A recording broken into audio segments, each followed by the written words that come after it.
Адамдар айтады ғой, мен сыналып жатырмын, қиналып жатырмын дейді. Аллах тағала бізге сынақ бермейді негізі. Ол рақым. Осы нәрсені түсінген кезде біз нағыз бақытты адам боламыз. Қандай қазір басыңызда проблема бар? Мүмкін сізде де іштей бар ғой.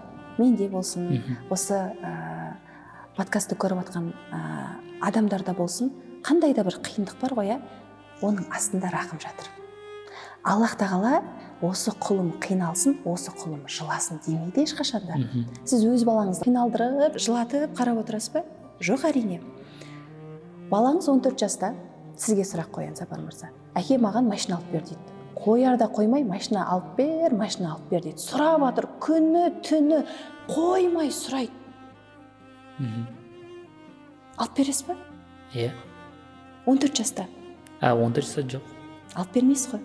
Өткен білесіз, қазір ол көтере алмайды оны, машинаны. Иә, соғып алуы мүмкін, өз өміріне қауіп төнуі мүмкін деген сияқты. Енді ата-анамыз бізді жақсы көреді, Аллах тағала бізді миллион есе қатты жақсы көреді. Сұрағаныңызды бермей жатыр ма? Күнде сұрап жатсыз ба? Аллах тағала қай кезде береді, Аллах тағала, бірақ қай кезде беру керек екен Аллах біледі да, қай кез сізге дұрыс келетінін. Сол себепті сұрадыңыз ба, сеніңіз, сабыр қылыңыз, күтіңіз болды. Бірақ Аллах 10000% сұрағаныңыз береді.